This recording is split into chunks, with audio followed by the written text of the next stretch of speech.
Movie की शुरुआत में हमें एक वीरान बंजर में बहुत सारे आईसिस दिखाए जाते हैं जिन्होंने किसी न्यूज रिपोर्टर को कैद कर रखे हैं। दरअसल ये रिपोर्टर इनके खिलाफ कुछ सबूत इकट्ठा करने के लिए यहाँ आई थी ताकि दुनिया में इनकी असलियत का पता चल सके। अब ये लोग इसे मारने ही वाले थे, लेकिन वे इसे कैमरे के सामने मारेंगे ताकि पूरी दुनिया में जो भी इनके खिलाफ गवाही देगा तो ये लोग उसके साथ ऐसा ही करेंगे। फिर ये लोग उस रिपोर्टर को मारने के लिए तैयार हो जाते हैं। तभी वहां पर कुछ और आदमी आते हैं। यहाँ हमें पता चलता है कि ये सारे टर्की स्पेशल फोर्स है। यहाँ पर 7 लोगों का ग्रुप आया हुआ होता है ताकि ये सब उस रिपोर्टर को बचा सके। ये यहाँ पर आम नागरिक की तरह होते हैं और वे लोग धीरे धीरे उनकी तरफ आ रहे होते हैं। अभी हमें एक और स्नाइपर को दिखाया जाता है जिसने उस रिपोर्टर को मारने वाले पर अपना निशाना लगाया हुआ था और बाकी टीम आगे जा रही होती है। इसी बीच वह आदमी रिपोर्टर को मारने वाला होता है। तभी वह स्नाइपर उस पर निशाना लगाता है और उसके सर पर गोली मार देता है, जिससे ऐन वक्त पर उसकी मौत हो जाती है और सभी स्नाइपर उन पर हमला करने लगते हैं और उन्हें मार गिराते हैं। इसके बाद वो सभी रिपोर्टर के पास पहुंचते हैं और यहाँ हमें इनके कैप्टन मूसा के बारे में पता चलता है। मूसा यहाँ अपने साथियों को आगे का प्लान बताता है। यहीं पर एक और स्नाइपर होता है, उसका नाम आरिफ होता है। यहाँ इन लोगों का मिशन अब खत्म हो चुका है और यहाँ से इन्हें बहुत सावधानी के साथ आगे निकलना है, क्योंकि आईसिस की दूसरी पलटन कभी भी यहाँ पर आ सकती है। तो सारे लोग तैयारी करने लगते हैं और समय धीरे धीरे बीतने लगता है। इसके बाद हम टीम के अन्य लोगों को देखते हैं, जिनमें से एक आदमी बहुत ज्यादा उदास था।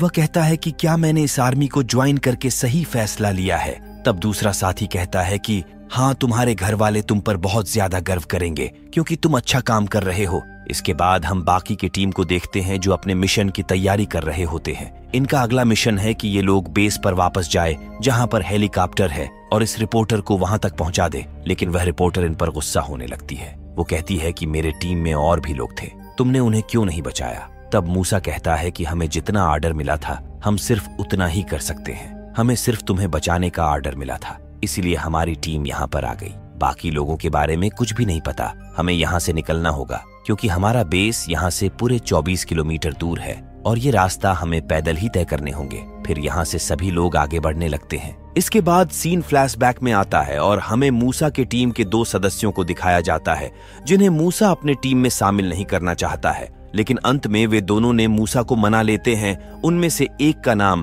पेकी और दूसरे का नाम राउस होता है। अगली सीन वर्तमान का दिखाया जाता है। यहाँ राउस को कई डेड बॉडी नजर आती है जिन्हें देखकर वह दंग रह जाता है। ये लाशें पास के गांव वालों की होती है। यहाँ पर बहुत लाशें होती हैं और इन्हें बेरहमी से मार दिया गया था, जिनमें कुछ औरत और उनके बच्चे भी थे। पूरी दुनिया में अपना पैगाम पहुंचाने के लिए आईसिस वालों ने इन्हें मार दिया था। उन्हें समझ में नहीं आता है कि इंसान इतना हैवान कैसे हो सकता है। तभी आरिफ मूसा को बताता है कि उनका एक दल इधर ही आ रहा है। इस बात को सुनने के बाद मूसा को गुस्सा आ जाता है और कहता है कि उन सबको आने दो, हम उन सबको सबक सिखाएंगे कि मासूम लोगों को मारना क्या होता है। फिर सारे लोग अपनी अपनी पोजीशन लेते हैं। इसके बाद कहानी वर्तमान समय की आती है और ये लोग देखते हैं कि सारे आतंकवादी धीरे धीरे नजदीक आ चुके हैं और वे अपनी अपनी पोजीशन ले रहे हैं। उन्हें पता होता है कि इनकी टीम कहां पर है। यहाँ मूसा भी अपना दिमाग लगाता है। वह पहले सारे सिचुएशन को समझता है और अपने कैंप पर संपर्क करता है, जिससे उसके कैंप वाले आईसिस के लोगों पर गोलीबारी करने लगते हैं और यहाँ बहुत सारे आईसिस वाले मारे जाते हैं। लेकिन अभी भी कुछ लोग जिंदा होते हैं और तब इन पर आरिफ निशाना लगाता है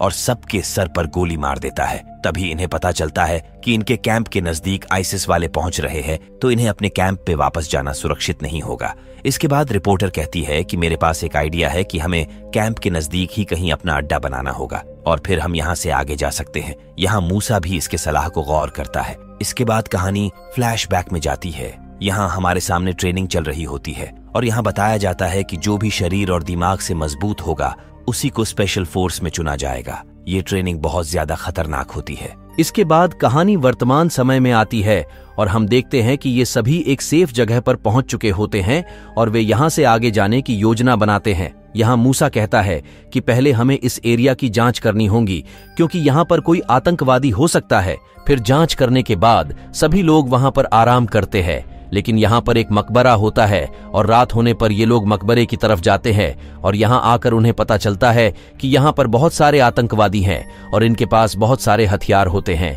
और ये जगह जगह पर बम लगाए होते हैं। तभी ये लोग सारे आतंकवादियों पर हमला कर देते हैं और एक एक को मार गिराते हैं। इसके बाद वहां लगे बम को ये लोग डिफ्यूज करते हैं। तभी इनके एक साथी पर एक आतंकवादी हमला कर देता है, लेकिन वहां ब्लास्ट होने वाला था, इसलिए ये लोग बम को डिफ्यूज करने में लग जाते हैं और बम डिफ्यूज भी हो जाता है और उनका साथी भी आतंकवादी को मार देता है। फिर ये सभी वहां से वापस चले आते हैं। इसके बाद हम रिपोर्टर को बंदूक चलाना सीखते हुए देखते हैं। यहाँ वह सिपाही रिपोर्टर को बंदूक चलाना सिखाता है और ये भी बताता है कि एक सिपाही होना क्या होता है। इसके बाद आरिफ इन्हें बताता है कि आईसिस की टीम गांव के पास है। उन लोगों ने मासूम लोगों को बंधक बनाकर रखा हुआ है, जिसमें औरतें, ओल्ड मैन और बच्चे भी हैं। उन्होंने सबके सर पर बंदूकें तान रखी है। फिर सारे लोग इस चीज को देख के कहते हैं कि हमें गांव वालों की मदद करनी चाहिए। फिर ये लोग एक एक करके आगे जाने लगते हैं और तभी इनकी नजर एक आतंकवादी पर जाती है जो एक लड़की को मारने वाला था। तब मूसा आरिफ को ऑर्डर देता है और आरिफ सीधा उसके भेजे में गोली मार देता है। इसके बाद बाकी लोग बाकी आतंकवादी पर हमला कर देते हैं और यहाँ पर अंधाधुंध गोलियां चलने लगती है। यहाँ आरिफ को एहसास होता है कि उनका भी एक स्नाइपर है जो बहुत घातक हो सकता है। वो छुप के निशाना लगा रहा होता है। इसके बाद आरिफ उसे खोज लेता है और उसे भी मार देता है और बाकी लोग बाकी आतंकवादियों का खात्मा कर देते हैं और बैठ जाते हैं। तभी उनका एक साथी कहता है कि हमें अपने मिशन पे चलना चाहिए, हम रास्ता भटक रहे हैं। तब मूसा उसे समझाता है और कहता है कि हम एक सिपाही हैं और हमें सबकी मदद करनी चाहिए। हमारा काम भी यही है और हमारा मिशन भी यही है। तभी इनकी नजर एक घायल आदमी पर जाती है जो बहुत ही बुरी तरीके से घायल होता है। तब मूसा उसका उपचार करने लगता है। यहाँ वह घायल आदमी बताता है कि वह एक टर्की पुलिस फोर्स से है और वहां पर उसके कई साथी भी आए हुए थे, पर यहाँ पर सबकी मौत हो गई है। अब बस वही अकेला जिंदा बचा है और वह मूसा से उसे खत्म करने को बोलता है क्योंकि वह आसान मौत चाहता था। इसके बाद मूसा अपनी बंदूक बाहर निकालता है और उसे शूट कर देता है। फिर ये लोग यहाँ से निकल जाते हैं। इनके पास 2 बच्चियां होती है जो उस गांव की थी। अब ये सभी उस गांव की तरफ जाने लगते हैं और कुछ देर बाद गांव में पहुंच जाते हैं। यहाँ आरिफ सारी चीजों को देखने लगता है। उसे शक होता है कि यहाँ पर भी आतंकवादी हो सकते हैं, लेकिन बहुत देर छानबीन करने के बाद वह उसे यह गांव सेफ लगता है। फिर ये लोग गांव के अंदर जाने लगते हैं और अंदर जाते ही ये दोनों बच्चियां अपनी माँ के पास चली जाती है। तभी इनके पास इस गांव का मुखिया आता है और इन्हें शुक्रिया कहता है। तभी इनकी मुलाकात एक नौजवान आदमी से होती है। इस गांव में कोई नौजवान आदमी नहीं है, सिर्फ ओल्ड मैन, औरतें और बच्चे हैं। वह सबके बारे में बताने लगता है कि अब इस गांव में कितने लोग बचे हैं। इसके बाद सभी लोगों को घर के अंदर लेकर जाया जाता है। इन्हें खाना खिलाया जाता है और सभी लोग इनसे बातें करने लगते हैं और पूरी कहानी इन्हें बताते हैं। फिर ये लोग पूछते हैं कि क्या यहाँ पर हेलीकॉप्टर आ सकता है। इसके बाद इन्हें पता चलता है कि यहाँ पर हेलीकॉप्टर नहीं आ सकता है। फिर ये लोग निर्णय करते हैं कि जल्दी से जल्दी हमें यहाँ से निकलना होगा। तभी ये लोग इस गांव वालों और रिपोर्टर को यहाँ से बचा सकते हैं। तभी मूसा अपने कमांड सेंटर पर पता लगाता है और यहाँ उसे पता चलता है कि जहाँ पर उन्हें जाना था वहाँ पर आतंकवादियों ने कब्जा कर रखा है। उन लोगों ने सारे सिपाहियों को मार दिया और वहाँ पर अब कोई भी नहीं है और कल सुबह वे आतंकवादी उस गांव पर हमला करने वाले हैं। इसलिए कमांड सेंटर से उन्हें आदेश मिलता है कि जितनी जल्दी हो सके वे गांव से निकल जाए। इसके बाद ये लोग यहाँ से जाने की तैयारी करने लगते हैं। यहाँ गांव वाले कहते हैं कि आप लोग यहाँ से चले जाए और हमें हमारे हाल पर रहने दे। तब यहाँ से सारे लोग जाने लगते हैं, पर रिपोर्टर मूसा से इन्हें भी साथ ले जाने के लिए बोलती है। मूसा कहता है कि हमारा आर्डर है कि हम तुम्हें कैंप वापस लेकर जाए, जहां से तुम वापस अपने घर चली जाओ। इसके अलावा हमारा दूसरा कोई भी नहीं है। तब रिपोर्टर कहती है कि तुमने ही कहा था कि सिपाहियों की केवल एक ही जिम्मेदारी होती है कि वे मासूम लोगों की जान बचाए। तब वो समय आ गया है कि तुम मासूम लोगों की जान बचाओ, हम लोग यहीं पर रहेंगे। इसके बाद रिपोर्टर एक छोटी बच्ची को मूसा के पास लेकर आती है और कहती है कि तुम इसकी आंखों में आंखें डालकर कहो कि तुम इसे नहीं बचा सकते हो। इस मासूम बच्ची को जवाब दो, फिर हम यहाँ से निकल जाएंगे। तब मूसा इस सवाल का जवाब नहीं दे पाता और सोचने लगता है। तभी उनका एक साथी भी मूसा को यही सलाह देता है कि उस बच्ची को बचा लेना चाहिए, जिस पर मूसा कहता है कि हमें यहाँ से जल्द ही निकलना होगा। अगर हम रास्ते में फंस गए तो कभी भी हम कैंप में नहीं पहुंच पाएंगे। हमें इस सच्चाई को एक्सेप्ट करना होगा कि हम सभी की जान नहीं बचा सकते हैं। इसके बाद मूसा कहता है कि हम इन सारे गांव वालों को कैंप में भेज दे। इसके बाद वह अपने कैंप से संपर्क करता है और उनसे एक हेलीकॉप्टर भेजने को बोलता है। सुबह होते ही हेलीकॉप्टर वहां पर आ जाती है और मूसा एक एक करके सारे गांव वालों को हेलीकॉप्टर में बिठाने लगता है। इसके बाद रिपोर्टर इस चीज को देखकर चौंक जाती है और उसे एहसास होता है कि रात में उसने मूसा के बारे में गलत सोचा था। फिर मूसा रिपोर्टर को जाने के लिए बोलता है, पर रिपोर्टर यहाँ जाने से मना कर देती है। पर मूसा के दबाव डालने पर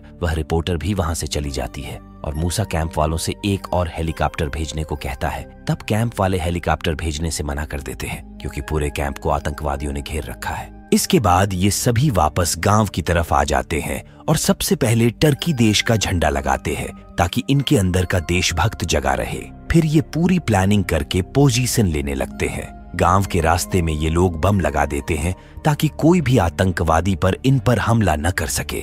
यहाँ नाबाद नाम की एक लेडी इनके सामने आती है और कहती है कि वह इनकी मदद करना चाहती है और एक एक करके गांव वालों को घर के अंदर लेकर आती है और बाकी के सिपाही अपनी अपनी पोजीशन ले लेते हैं। यहाँ वे अपनी अपनी कहानियां सुनाते हैं और अपनी जिंदगी के बीते हुए दिनों के बारे में बताते हैं। इसी बीच आरिफ बाहर देखता है और बताता है कि आतंकवादी उनके करीब आ रहे हैं और इनकी तादाद बहुत ही ज्यादा है और उनके पास टैंक भी होती है। ये लोग बहुत ही तेजी से इनकी ओर आगे बढ़ रहे थे। फिर वो अपनी गाड़ियों को वहां पर लगाते हैं जहां पर ये लोग बम लगाए हुए होते हैं। फिर ये लोग बम को ब्लास्ट करना शुरू करते हैं जिससे कई आतंकवादी मारे जाते हैं। दोनों तरफ से हमला जारी होता है जिसमें कई लोग मारे जाते हैं और इसके बाद आतंकवादी गांव में घुसने लगते हैं। इसी बीच मुस्तफा उनके कब्जे में आ जाता है। तभी आरिफ उसे देख लेता है, लेकिन आरिफ इतने सारे लोगों को नहीं मार सकता है। तब मुस्तफा आरिफ को कहता है कि मेरे बच्चे का ख्याल रखना। इसके बाद मुस्तफा एक बम निकालता है और वह उसे ब्लास्ट कर देता है। दूसरी तरफ उसकी टीम के और साथी भी घायल होने लगते हैं। इसके बाद आरिफ उसे एक ढाल के रूप में इस्तेमाल करके उनके स्नाइपर को मार गिराता है। यहाँ स्नाइपर के साथ साथ आरिफ भी मारा जाता है। दूसरी तरफ सारे सिपाहियों की गोलियां खत्म हो रही है। इसके बाद इनके दुश्मनों को पता चल जाता है कि इनके पास अब गोलियां नहीं है।